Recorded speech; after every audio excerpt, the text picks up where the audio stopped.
This is DJ 745 for World of Reggae in Jamaica. Sitting beside me is a very well-renowned producer. Now, he comes from very humble beginnings, and many people will be familiar with the works that he's been responsible for, but may not be familiar with the name. I want to welcome Bulby York to World of Reggae. Thank you for having me, Mr. Shrek. World of Reggae, thanks for having me. Well, we could start by talking about just a few of the rhythms that you are behind as a producer. Yes. I'm thinking of things like the Hot Wax, yes, the Assault Rifle, yes, the Mad Indian, yes, the Matrix. yes, We could go on and on and on here. yes, All right. We could also talk about individual songs, Singing Melody, Want You Back, yes, Yami Bolo, Capleton, Put Down the Weapons. We could talk about Beanie Man, Stop Living the Past. yes. You're the person that's been part of the team behind all of these songs. Yes. Yeah, I started, being an engineer first, and then I started having ideas, and then the producers would listen to me. So I was like, you know what, I'm going to start to produce by myself, and then that's how I started. Mm-hmm. Yeah. And as far back as 2018, last year, Yes. you got some big songs on the road. Christopher Martin, Beanie Man, updating the late and great tenor saw with lots of sign. Yeah. You are the person that's behind all of this. Yes. Yes, that was my first single from my album Master Blaster, and I just did the video, so it should be sweet. Yeah. Well, that album came out, I think, around about September. It's 11 tracks in total, and we're going to touch into that in a few moments. But do you feel as a producer you've achieved the recognition you deserve? I don't know, because I didn't come in music for that. I didn't come for recognition or the money. I just do it for the love. So the recognition and that sort of thing is not my aim. It's just to make good music every day, every year. Yeah. You say that you came into the music for the love of it. Yeah. Where did that initial love come from? Just staying in my house and hearing sound system playing in the area, Youthman Promotion and Volcano and those sounds. And I was like, damn, I just want to be in that vibe, that atmosphere. Right, okay. Yeah. So this is what, the early 1980s? Yeah, Right, 80s, yeah. Was there one particular sound that you kind of gravitated towards? I love all of them. The whole sound system and the DJ on it and the singing on it, and it was good. Yeah. Okay. And is there any sort of like particular dances that you remember going to as a youth that really stuck out in your mind? Because we've got venues like Skateland back in the 80s. Is there any particular venues or dances that you think of now, reflecting back, thinking, I'm glad that I was at that dance? I went to when I was young, I moved to Portmore in the 80s, 1980. So when the whole sound systems and I started growing up, I went to this dance with Papa San. Okay. And then I saw him walking by. I'm like, oh my God, this guy's a god with his chain, and he rode up on the bike, and then he just walk and hold the mic and just start blah, blah, blah, blah, blah, blah. I'm like, what? Yeah. So that's my first sort of memory. Okay, yeah. Okay. Papa San. So from here, I know that you did some work at 18 Dromley Avenue, King Tubby's. Yes. Right. How did that come about? Oh, my uncle played drums in the Firehouse Crew, so he was the studio musician for King Tubby's. So they always invite me there every evening after school. So after going to school, I always take the bus and go there. So King Tubby's would see me come and say, yes, you need to start doing stuff since you're here every day. So he started to put me to work and stuff, yeah. Okay. So what's the name of the uncle in the Firehouse band? George. Uncle Dusty. Dusty. Oh, George Miller. Yeah. Okay, so George Miller is your uncle. Yes. Right, okay. So that means that Jabari and yourself are cousins. Yes. Okay. Yeah. Yes. Right. Yes. See, this is the thing I love about when we have these reasonings, because we get so many connections coming about that you never would have known about otherwise. And at World of Reggae, we really want to try to preserve the musical heritage. Yes. So we've made a connection today, so that's a good thing. Yes. The heritage is strong. Yeah. So you must have been at around King Tubby's probably around about 86, 87? Yeah. Okay. Yeah. So this is the time when things like the tempo rhythm was being made. And Sling Ting just came out. Yeah. Trilla U, and they started doing their thing. And Anthony Redrose was there, Johnny Clark, King Everell, Don Carlos, Johnny Osborne, Earl 16. Gregory was there as well. Gregory sometimes. Yeah. Pat Anthony, Banana Man, you know. Yeah. Okay. Yeah. So, what was it like to be around somebody like King Tubby's? Because people say that he was a genius. Oh well, at that age, 14, 15, 13, I didn't know he was a genius. I just know that he's King Tubby's and he's a producer and he's doing his thing. I didn't really know the background of the whole thing until I grew and was like, okay. Yeah, I understand now. Yeah. People say that he was very much a very personal man, so he wouldn't really want to sort of create the hype that he's just made a new rhythm or something. He liked to keep himself in the background. Yeah. He's that guy. He's humble and always having ideas every day to change stuff, and yeah. So talk to the viewers about the link now from King Tubby's. Where did you go to next? So after King Tubby died, I stopped going to studio because I was like, I was heartbroken. Right. So, and then I got this job at Mixing Lab as a summer job before going to college after high school. Okay. And then going there for summer, I met Sly and Robbie, I met Steely and Clevie. And then by the end of the summer, I was recording them, mixing their songs. The songs were on the charts. So they're like, why are you going to school? You should have stayed here. So I'm still on my summer job. Okay. Yeah. That's a good summer to have then. For maybe 20 years? Well, this year's going to be 30 years I'm in music business professionally. Wow. Yeah. Okay. Yeah. That's an achievement. You don't even look old enough to have been in the music industry for 30 years, though. I started young. Baby. Baby. So, at Fat Eyes, you were working alongside Fata. Yes. And you guys kind of had this like chemistry in terms of the rhythms that you were putting out, whether it was a dancehall rhythm or whether it was an update of a Studio One rhythm. But it kind of seemed to have that chemistry that it was a hit. Yes. Yeah, we had something called I would make Fata do the vocals on every mix, and then I did do the track. Okay. So that's how we do it. So Fata was always doing the vocals, and then I come in and get the beat hard, and then easy.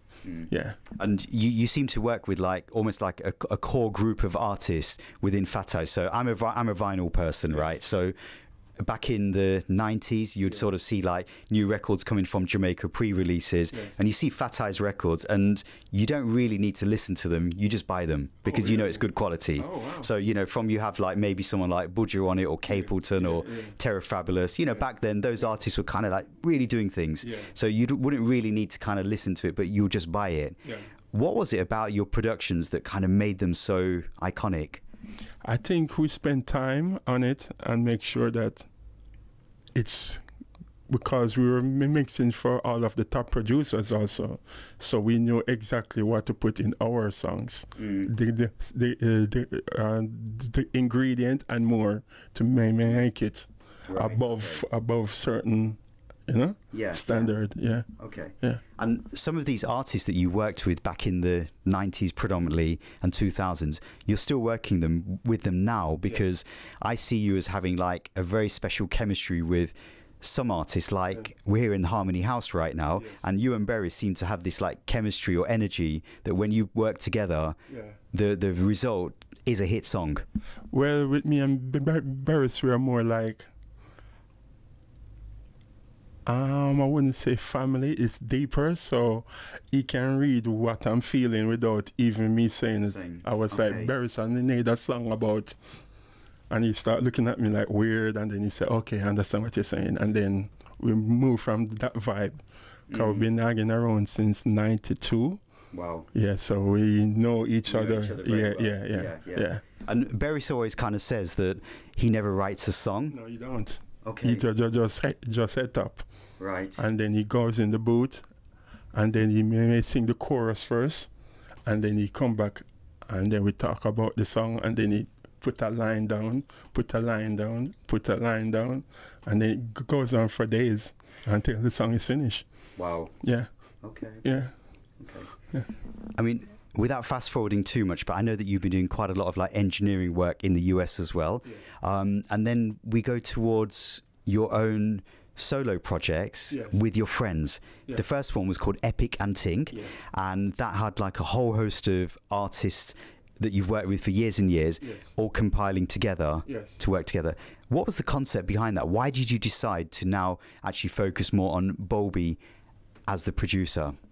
Well, I've been doing producing since '93, and I figured that I don't want to do a juggling anymore. I don't want to do a various artists. I want to do something that more about what I like and all of the genres and different style of music I like. So it was more about what I like. Right. Okay. You know. So rather than sort of working on rhythm jugglings or artist albums, Yes. this is kind of what you wanted to make. Yes. So that's why I have dubstep, Afrobeat, ska, reggae, roots, dub, you know, dancehall. That's why I put everything on one album to make it, you know, a mashup. And I guess that a lot of the beats that we're kind of hearing must be sort of influences that you've had over the years and maybe at the time when you've been working on that project. Yes, yes. Okay. And then some of the beats I've years put away and I just brush it off and bring it back. Yeah. I mean, I guess it must be quite difficult for somebody like yourself that's been in the music industry for, as you said, over 30 years now, to actually narrow it down to maybe, right, this is 12 tracks that I'm putting together for an album. Yeah. There must be so much that gets left behind. Yeah. I try not to bore the audience at the same time, because if I do, I put 30 songs. So I just try to keep it minimal with a lot of vibe, you know, so they will want to hear more, come back for more, over and over. Yeah, yeah.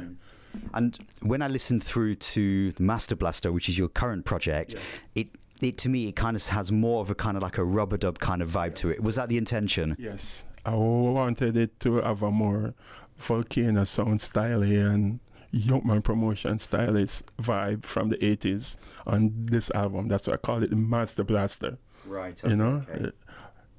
80s dub style, you know? Yeah. How well has the album been received in the different territories across the world? Well, everyone loves it. Yeah, everyone loves it. I think it dropped at the right time. Yeah. It dropped at the right time. Yeah. I mean, I think that the thing that I really like about the album is the diversity of the artists and the rhythms as well. So what comes to mind straight away, obviously one of the biggest songs on the album is the Chris Martin Beanie Man, which I know that there's a video imminent as well, right? Yes. It's gonna drop this week. Okay, yeah. How did you get to the point where you thought to yourself, right, I want to cover back a Tenor classic, but how did you decide on Chris Martin and Beanie Man to be the two people to cover that? Well, the Beanie Man part wasn't in the mix, but I wanted to do over the tenor saw. Right. Yeah, and then when I heard Chris start singing it, I was like, yeah. And then as soon as he finished, I was like, I have to put Beanie Man on it, because I remember that song he did, "Oh, do you wake up one morning?" So I wanted that vibe under that song. So that's why I went exactly for Beanie Man on that style. Yeah. Yeah. I mean, that song's been getting so much airplay over in Europe, so I know that song's going to still be doing big things in years to come. And you know, when you cover back a song from a legend like Tenor, you have to do it justice, and they've definitely done that. Oh, thanks. Yes, I think so too. You know, yeah. So we give thanks for that.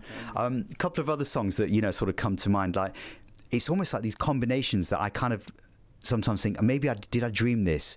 You know, the late Joseph Hill and Raging Fire. Yeah. How does that come about? Oh, I have that song since '98. We were with Culture, and then I wanted it to do a new, you know. Yeah. So I checked. So I said I wanted a young, vibrant sound on it also.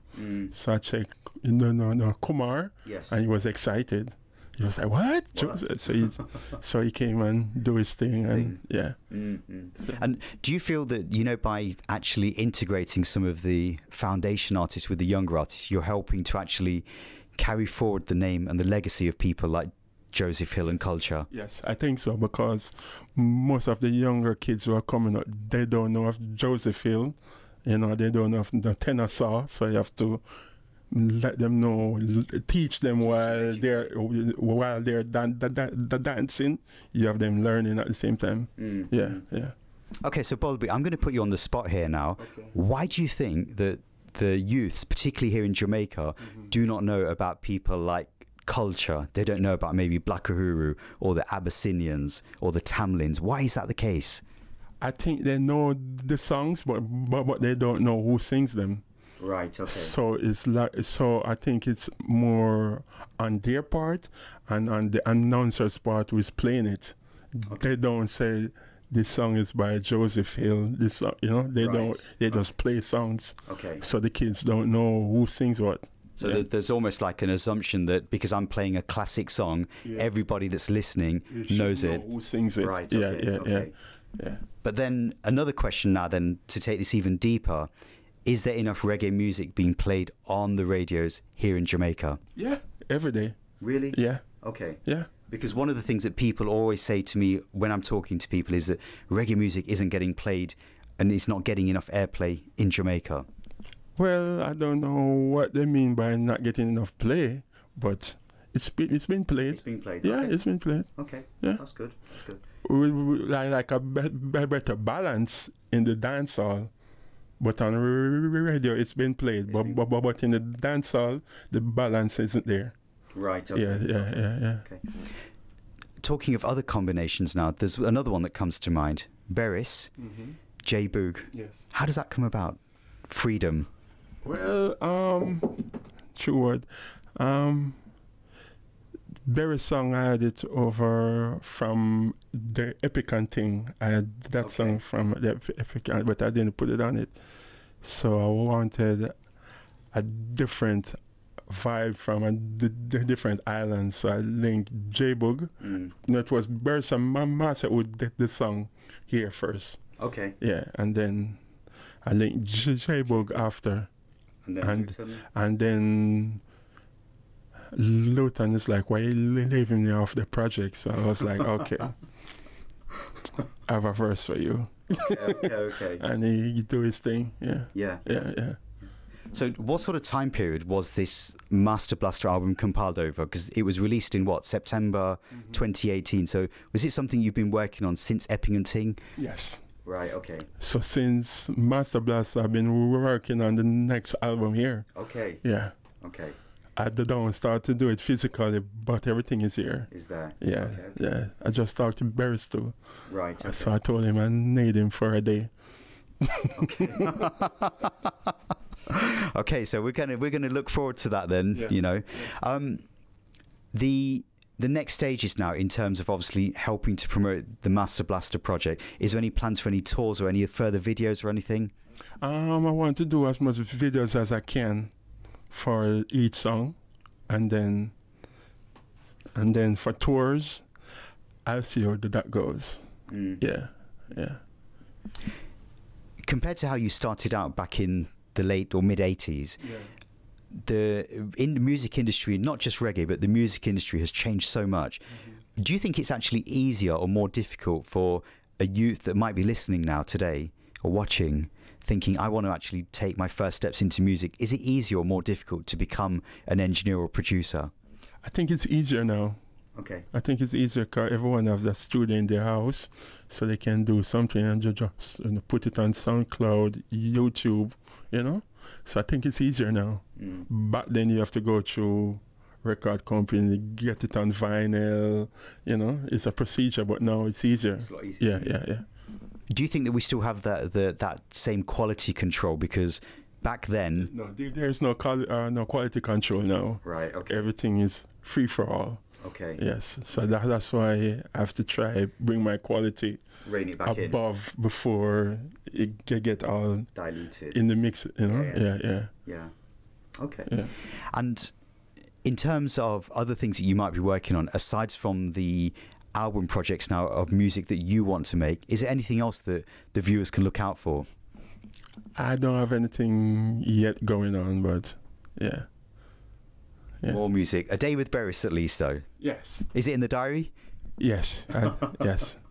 Okay. Yeah. Well, look, Bulby, you know, from the whole World of Reggae crew, it's been a pleasure to talk to you. We've learned something along the way as well. And, you know, we must congratulate you on the great works that you're putting out there. Thank you. And, yeah, we want to do more interviews with people like yourself who are maybe like taking the back seat. And it's now time that, you know, the people can actually see who's behind the music that we're listening to. We give thanks for your time. Oh, thank you. Thanks for having me, World of Music. And please keep supporting me, the youths. Give thanks, Bulby, every time. One love. Thanks. Cool.